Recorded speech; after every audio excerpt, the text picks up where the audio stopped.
First is I would err on the side of caution, be as conservative as you possibly can be, because that way, worst case scenario, you're pleasantly surprised. It costs less to maintain this thing than you had budgeted.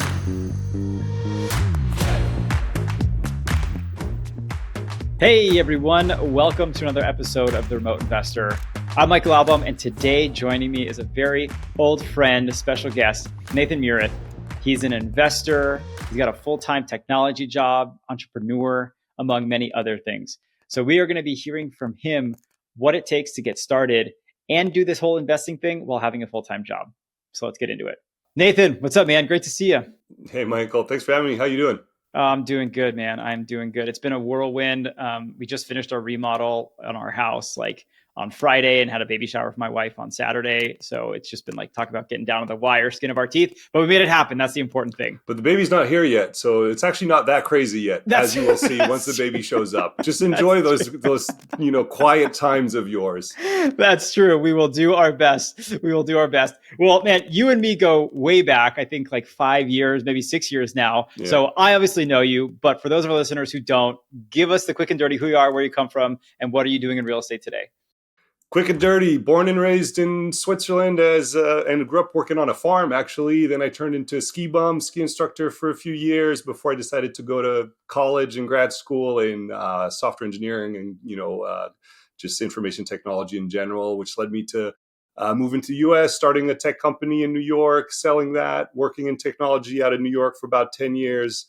That then led me to move over here to the West Coast where I'm located now, still in technology. I've got a full-time job. I know that sometimes that's a big no-no in the real estate investing space, but I do have a full-time job that I love in technology. And I want to say 6 years ago or so, right after our first kid was born, my wife and I were looking to diversify because, as most of your audience probably knows, if you're in technology, a large part of your comp is tied to the company you work for, specifically a stock market. Your retirement plans, 401ks and such are also obviously in the stock market. And we got to diversify a bit, look at something different. And then I heard a podcast, can't remember for the life of me who said this, and I'm sure many people have said this by now, but somebody was telling this story how their first kid was born, that they bought a rental property in their kid's name, put it on a 15-year mortgage, and have that rental property be paid off by the time the kid is college age. All that with only needing to put down a, say, $20,000, $25,000 down payment. And then 15 years later, they have this $300,000, $400,000 college fund that was essentially paid for by somebody else. And when I heard that, my little baby boy was probably sleeping next to me somewhere. And I said, that's genius. Let me get going. And then you and I met. Then I bought one, and then I had a second kid, so I had to buy a second house, and then the second house I needed to help fund the third, so I bought the third, and so on and so forth. And now we have a rental portfolio of single-family homes that are thousands of miles away from where we live. I love it. And it's perfect having you on The Remote Investor because you kind of epitomize that avatar, very similar to myself. We're doing it from so far away. So walk us through, Nathan, how were you able to get over this mental hurdle of I need to be able to go see, touch, smell the property that I'm investing in? What was that like for you? Yeah, so that's a great question. What was interesting or maybe the framework to answer that question and the mindset for me is I didn't necessarily, although I'm a control freak, which is going to be complete opposite to what I'm about to say with this remote real estate rental portfolio of ours, but I wanted to get into this, that is, real estate investing, and I wanted it to be as passive as I possibly could. I had a full-time job. I still do that I like. So I didn't want to take away from that.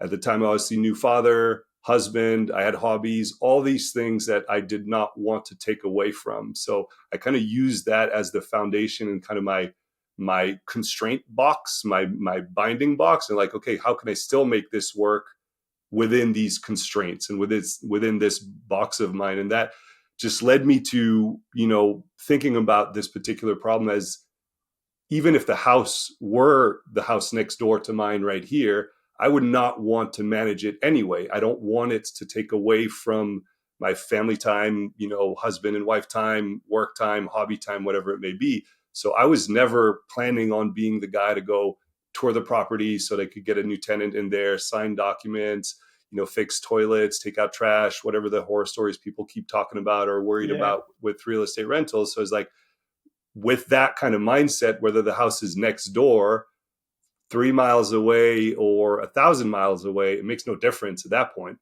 And because I'm a cash flow investor and I always wanted to buy and hold, these properties are going to be hopefully in our family forever. Our kids are going to have them. Maybe their kids are going to have them at one point.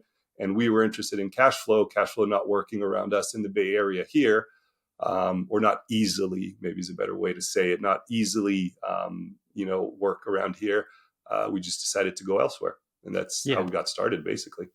Man, I love that you really like engineered this investment. You're like, okay, these are the things, these are my non-negotiables, the family time, the work Yeah. time. So let's figure out how to make this fit into that box, like you mentioned, as opposed to, I think so many of us, I think myself included, we're like, oh, I'll do anything to invest in real estate, and then we conform to real estate versus the other way around. Even again, if the house is next door, almost everything is happening through technology. Zoom, Yes. virtual walkthroughs, Yes. virtual staging, online, electronic notary signing, all this stuff. So at the end of the day, it doesn't make a difference really where the house is at, right? Yeah. No, it's such a good point. I'm curious though, Nathan, you said that like you wanted this to be as passive as possible. And so you figured out how to invest in single family rentals passively. Like, why not REITs? Why not a syndication? Like, there are so many other way more passive ways to invest in real estate. So why did you come through this avenue?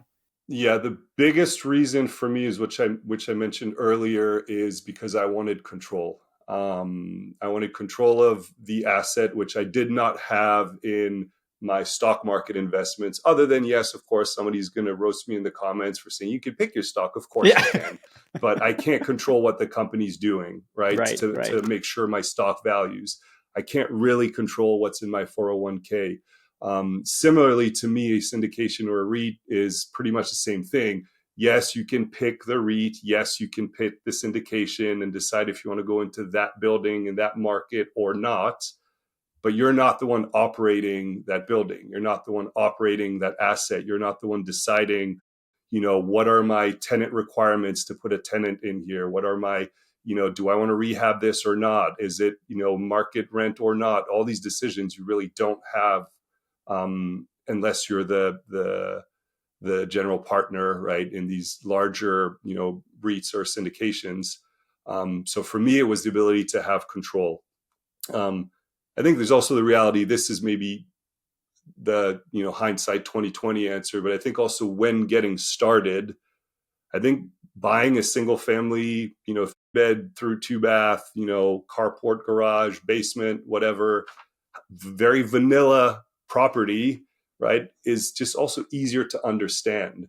Most people, or a lot of people, have shopped or bought their primary residence, right? So people tend to understand that maybe a bit more because they've gone through it for their personal residence. And just having that simple property, one tenant, one roof, one HVAC system, one loan from the bank, one insurance, contract, just made it easier to at least conceptually start with. So I think that was a main driver as well when we got started, for sure. That makes total sense. And something that I always talk about, because I was someone who was renting their properties to live in as a primary before I ever bought anything. And so that I was investing in rental real estate. So I had never bought a primary residence. I'd bought like 5, 6, 7 properties before ever owning a primary, but I've lived in houses, or I've lived in apartments. And so to your point, I think people just conceptually can understand this stuff. It's walls and a roof and plumbing and electrical, versus what are the financial documents telling me of what's the PE ratio of this company or the company's performance. So I think you nailed it there. Yeah, and if you're buying a single family home as well, you're primarily, if we put aside like building your team and the people who are going to help you operate this, right? When you're buying the single family home, I think you could do a lot of your due diligence to kind of understand that property. If you want to join or invest in a syndication, now you have to do double the effort, in the sense that you've got to vet the property and what they plan to do with it. But you also have to, vet the jockey here and the people who are going to be managing this thing. So you're vetting a company, a business, that how well they operate a syndication, what's their track record, all that stuff. So you're kind of putting double the work. And maybe when you're starting and you know nothing, like I didn't, years ago, then I went the easy route, I guess, but the simpler one. Yeah. I like it. I'm curious, Nathan, like, how did you go about doing your market due diligence? Or like, how did you figure out for your first property? Because I think so many of our listeners are just getting started. Mm. How did you come to the conclusion of, okay, this is the house and this is the market? Because as you know, there's thousands upon thousands upon thousands of markets with millions of listings. How do you Yep. know what's the right one?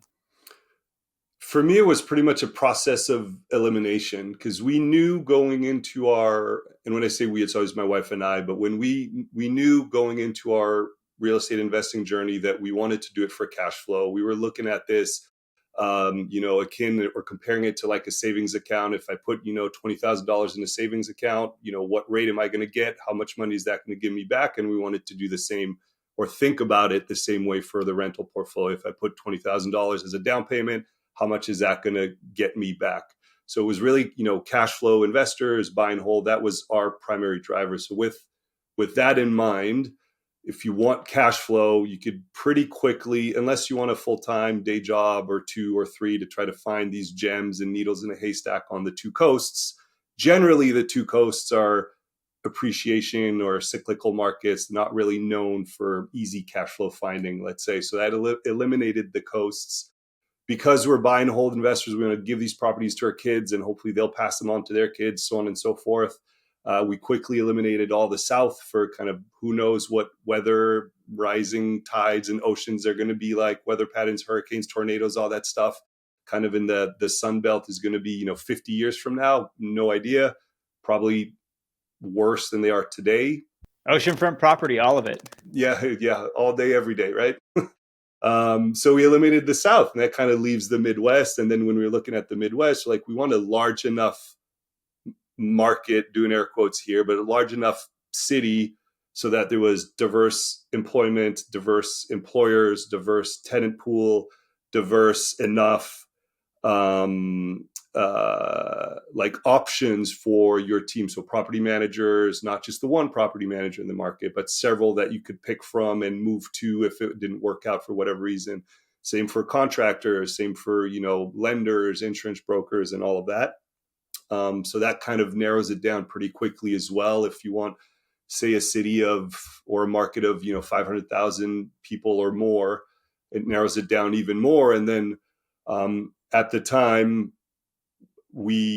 there's two other things that kind of help us narrow in on the two markets that we invest in. One was when I started doing my networking, talking to other, real estate investors, successful investors, people wanting to get into investment for whatever reason, 6, 7 years ago, 8 years ago, whatever it is. It felt like everyone and their uncle was going to Indianapolis to invest. So it was like, yeah. Why would I go there if that's where everybody is going? Why would I put myself in a more competitive environment? And at the time, I knew of a maybe budding technology scene and company that was kind of growing in St. Louis, Missouri. So I started looking there, and I just, did some market research there and loved the fact that it had a diversity of property types. If you want a single family home, you can. If you want a fourplex, you can find them. If you want a 20-unit building, you can find them. If you want $500,000 properties, you can. If you want $50,000 properties, you can. And it felt like it kind of had everything. Which is how we narrowed in kind of on that market where we have most of our rentals. I love it. And so I was just going to ask, but you kind of maybe. So most of your portfolio is concentrated in St. Louis then? St. Louis, Missouri, and we have a couple others in Northwest Indiana, just outside of Chicago. Okay. And what took you away from the St. Louis market to the secondary market for you? Well, actually, we were in Indiana first and then went to St. Louis. Got it. What took us to St. Louis was probably, so when I was getting started, I didn't realize how important it was to have like a solid team and a solid system and how much time that would ultimately save me looking to do this as passively as I possibly could. So it's kind of like, where can I find a property that meets my return criteria? And doesn't matter where it is, I'll just buy that one. And it's sort of how we started with the first one and then the second one in a different market. And then I quickly realized, after putting time and effort into getting to know people, growing my network, talking to other investors, talking to property managers, talking to their contractors, insurance brokers, all the good stuff that you need to run a good, solid, remote portfolio, that I am just way more efficient in one market for the reasons that I just described, that it costs more in terms of time and effort to go look elsewhere. So now I'm at a point where, Zillow sends me an email saying, hey, this kind of matches your search, your saved search. I run it through a calculator. It takes 20 seconds. If it meets my criteria, I can send one link to my agent out there. He knows what it means. And 10 minutes later, I've got an offer on, in DocuSign to sign. And that's invaluable to me in the sense that, again, I don't have more than 20 minutes a day to get this real estate stuff done. Yeah. Man, I love that. I love it because I went through exactly what you did. I was in 6 different markets across the country, having to make 6 different phone calls, check up on 6 different properties. And it was just got so cumbersome. So I love that you've gotten super laser focused. Do you think you'll continue to grow in the St. Louis market, or do you feel oversaturated? Is there a point where you could feel oversaturated in a single market? So just like everyone, every time I hear someone talk about some other market, we did this Chattanooga, Tennessee thing last night where we had a market overview, and I'm like, oh, that sounds interesting. Maybe I should look at Chattanooga, Tennessee. And so I have that shiny object syndrome that happens a lot, like with, I think, or like for many people, I would imagine. But every time I kind of reel myself back in and say, no, focus on what you know. Stick to what you know. Like my kind of buy box or the criteria that we use to identify the properties that we like to invest in is like a paragraph long, because it's like super prescriptive. There's 5 zip codes that we look in, and after doing that for 6 or 7 years, whatever it's at now, I feel like I know oftentimes I will see something or know like value or rents or whatever better than my property manager might or my agent might, because they're looking at the whole market. I'm looking at one property type in 5 zip codes. So I know them perfectly well. And that, I think that's something that you lose the minute you go to a different market, right? And you have to start all over. Yes. Not that you can't be successful in other markets, but right now our rentals are working better than we, kind of scope them out to be when we're, looking to invest and looking to buy. And we still find inventory, and we have our network of people there that, bring us properties, things like that. So it's hard to beat once you've established that. Yeah. I remember the first time an agent approached me with a deal, and I was like cold called. Someone was like, hey, I saw you buy the property next door. This property isn't on the market yet. Would you be interested? And I was like, holy crap. Like, this is a thing that happens. And it only happens because of what you just described, because you're working a beat or whatever, or a particular market. That doesn't happen to everyday investors who haven't invested there. So I think you've created for yourself the strategic advantage that you have over other people. And if you had gone to Chattanooga, you're just another newer investor to Chattanooga, and all the local investors there are going to be having that competitive advantage that you have here in St. Louis. Yeah, I think that, but also it's like, I don't even know that I would be able to do a good job analyzing a deal in pick your new market, because I don't know anything about it. So I'm starting over to make all these phone calls. What's my property tax going to be? What are rents here? I have no idea. Let me go do my homework for who knows how long you need to see if those are accurate or not. And you're just spending so much time up front to see if your numbers are even close to accurate, when all that I don't need to do anymore, right, for the market that I'm in now. So you're actually at a disadvantage. And imagine those who just kind of hop to every market every time they hear a podcast or watch a YouTube video or whatever. They're doing that over and over and over. And at the end of the year, they haven't bought a property yet because they've looked at 12 markets. Right. So to that point, like for people who are listening, who are trying to get their start, how do they know when they've found a good enough market or the right market? Because you could spin your wheels, like exactly you mentioned, for years, doing the research. How do you know? What do you say to folks? Well, that's a great question. I think it starts with maybe, how I was talking about process of elimination. What's important to you? What are you investing for? If you're investing for, appreciation and you want to bet on a housing market, then you do you, right? And go into like the markets that would help that type of goal. If you're a cash flow investor, look at those markets, and then look at maybe narrowing things down based on broader macro things that just to me seem logical, in the sense that, why would I go to a place where there's one employer? If that employer shuts down, then there's no more work in that town or city or whatever. And then there's no more income, no more tenants. So just once you've narrowed that down, then I think I have this controversial opinion that I've shared several times and usually gotten heat for, but I also think that you can make any market work, right? After you've kind of Ooh. narrowed it down to the macro stuff, you can make any market work. Just look at it long enough, make the right number of offers on the right properties, and you can find a property that works. So even if you don't have certainty that you've picked the best market for your first rental out the gate, just start. I'm sure you can find properties there. Yeah. No, that's great. I mean, I like what you said too. Like, I think for most markets, you can make it work if you're open to using a plethora of tools. Like for you and I, we live in the Bay Area. Like my old primary is now cash flow positive, but that's because I bought it as a house hack, lived in it for a year, did some upgrades to it, and now it cash flows as an investment property. So like you have to be willing and able to look at things through different lenses. I forget what it's called, but there was like a kid thing, or maybe it's a doctor thing that like you have like other lenses, or like the eye test machine, Sure. Yeah. like is it one or two, and so you have to be able to look at things through different lenses. Like, oh, it doesn't make sense as long-term rental. Cool. What about a furnished midterm rental? Doesn't make sense. Okay. What about a house hack? Or what about a rent by the room? And you need to be able to, I think, do that if you're struggling to make something work in your particular market. If you can only have blinders on, think about something Yeah. in one particular way. I think there's even maybe a step before that where, like, for most people that are getting started that I've, talked to and worked with and just, helped or, explained my story, is I found that more often than not, people think that whatever Zillow says is the price for the property, that's what it needs to sell for. Mm-hmm. And that's what it's going to sell for. And that's just fundamentally wrong, in the sense that you offer what makes sense to you. And stay long enough in a market, look at a market every day, look at Zillow, your very specific type of property every single day. And then you start seeing, well, this one's been sitting for 45 days and it came on and off the market and all that. So go in with an offer that makes your numbers work. And then you're ultimately going to get, I guess, eventually going to get somebody that says yes.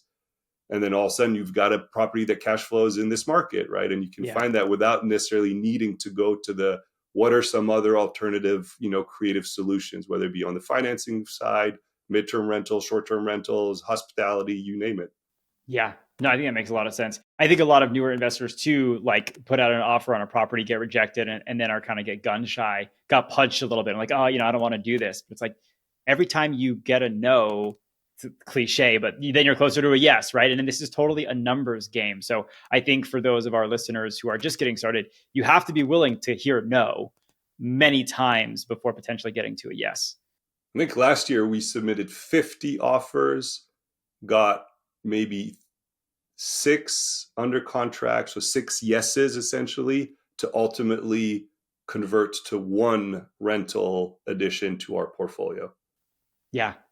Yeah. I mean, that's thanks for sharing that, because it's super eye-opening. Because I think so many people see success stories online or people talking about, oh, I bought X number of units. And it's like, man, I'm not doing that. Am I doing this wrong? And the answer is no. Like whatever you're doing that's working is, you're actually doing the it right for you. Yeah. You have to get no's until you get a yes. Yeah, it's part of the game. Yep. No, that's great, man. Nathan, we love to be super action oriented here on the show. Like, what tools are you using? Do you like to leverage to go do your DD on markets or on properties to get you to that spot where you feel comfortable to start making offers? Yeah, I think for the market piece, I wouldn't say there's a specific tool. There are some out there that are great, like Bright Investor is one that I like. I like what they do, but I would say even for the market, like pick your market type stuff, just Google's good enough. I just search public information, public data, population, census information. Just get like for the macro stuff. That's for the market. For deal analysis, forever and for a very long time, I used my own spreadsheet just because I'm an engineer and I had to build my own, and I felt like it was better. And I got tired of using mine and actually found one that just works faster, better, super easy to use, that I love. I use it every single day. It's called Deal Check. And I just love that tool. And it's one of the fastest analyzers out there. And then it gives you a ton of other stuff out of the box as well when you're at property 2, 3, 4, 20, whatever it is, to work with your team, which I love. So I use that pretty much every single day. That's great. a question that I get all the time is like, okay, Michael, this all sounds fine, well, and good. I'm excited to start go evaluating properties. How do I know what numbers to put in? And I think the biggest one that I hear is like repair and maintenance. Like I've never owned a property before, so I don't know how much a property repair and maintenance should be costing on a monthly basis. Like, talk to us. How do you think about repair and maintenance? Great question. And there's a lot of answers to that, I think. First is I would err on the side of caution, be as conservative as you possibly can be, because that way, worst case scenario, you're pleasantly surprised. It costs less to maintain this thing than you had budgeted. So I try to always be conservative, but maybe arguably, I guess more importantly, I try to go to people who know more than I do. So I will go to my property manager and I said, you've managed, 200, 520, whatever the number of properties that they manage is, and said, for this type of property in this part of town, this age and all that, what do you typically see in your numbers? Because you should have the data. So what's an average, percentage that I need to put aside of my incoming rent to save for, maintenance or CapEx or anything like that? And they should have a good answer. If they don't, then they're maybe not the right property manager in the first place. But they have that. I like to talk to other successful investors in the area saying the same. You own similar types of properties. What do you typically see you pay for, CapEx or, maintenance expenses, things like that? And I get the information from them. And then I tend to tweak those to be a bit more conservative, essentially, for my numbers. And then the other thing is, after you've done it for a while, you have the benefit of time and experience and hindsight, right? And you can look at your own rental or rentals and see how much you actually spent over the last year, 2, 3, 4, and adjust accordingly. You start to get to become your own sample size. Yep. Yeah, 100%. No, that's great. And Nathan, I think my last question for you, man, is like, since you brought up property managers, you've interviewed and screened multiple managers across the country. What are some red flags that when you hear or see from a property manager, you're like, whoa, probably not going to be a good fit?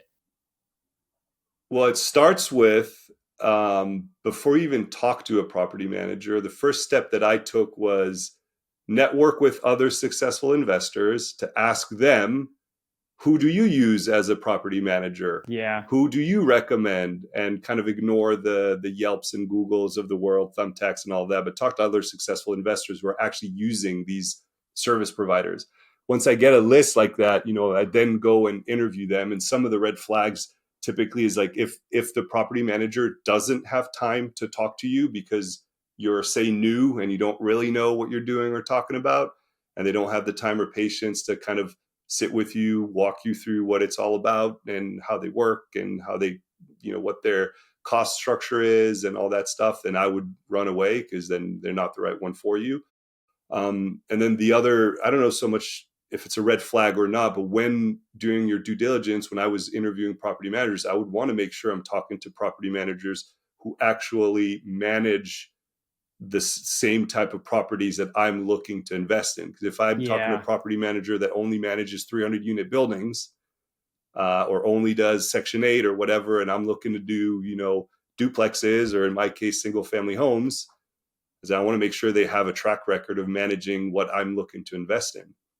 So I'd say those are big ones. And then the last one, and this is true of everything, I think, in life and most people, but if they're not willing to kind of answer your questions, that's back to they don't have time, but even questions, or even asking about, what could you do in terms of your fees? Because this doesn't make my rentals work if I use the fee that you advertise online. Could we work something out? More often than not, they will. It's simply because you asked. And I think asking the question, having somebody across the phone or Zoom or table from you that is willing to have those conversations is a must-have, in my opinion. Does my memory serve me correctly in that you did that for your very first rental? Like you found this deal and it checked like all of your boxes, except it didn't cash flow right because of the management fee, so that you picked up the phone and called them and said, hey, I need my management fee to be this in order to make this deal work. And they said, okay. And you're like, holy crap, I can't believe that worked. Yeah, literally what happened. You're absolutely right. Good memory. So I think they had it advertised at 10%, and that's what they told me or whatever. And I ran my numbers every which way I could, and I had this property under contract. So at that point, the sale price was pretty much set, right? Of course you can negotiate, but it's relatively set. So just said, what are my options? And one of my options was just pick up the phone, call my property manager, and say, hey, it doesn't work at this, but if you brought it down to 8%, it would work. Could we do that? And he said, yeah, sure. And then I said, okay, perfect. I love it. I love it. It's funny. It's something I always like tell people to do, but I don't think enough people do it. And they get to the end, like the conclusion of running the numbers, like, oh crap, deal doesn't work. Okay, I got to move on. No, wait, you have more levers to pull. But I think so many people are so uncomfortable picking up the phone and just having conversations. If you can get 100%. over to that, like you have this access to all these other possibilities. Yep. You have all these levers that you can play with for sure. Yeah. Nate, this was a ton of fun, man. I want to let you out of here. Before I do, what's the best way for people to reach out, get in touch with you, find out more about you if they want to keep the conversation going? Sure. Easiest is to just go to my lastname.com. So MURITH.com, and then they'll be able to reach out, connect with me on LinkedIn and see some of the other stuff we got going on. So that's the easiest way. Sweet. And we will post that in the show notes. Man, great to see you as always. Super fun. Thanks for hanging out with me. We'll catch up soon. Thanks, Michael. Good luck with the baby. Hey, thank you. I'm going to need it. Chat soon. Bye. All right, everyone. That was our episode. A big thank you to Nathan for coming on. It's always great to see old friends and super cool to hear how he got his start and what he's doing today. And also that he doesn't feel the need to go so big and so wide like we so often hear about on all those other real estate shows. As always, we'd love to hear from you, whether that's a rating or review, a comment in the comment section letting us know what you want to hear more of. We love that stuff. And it helps us reach a wider audience. Look forward to seeing you on the next one. Happy investing.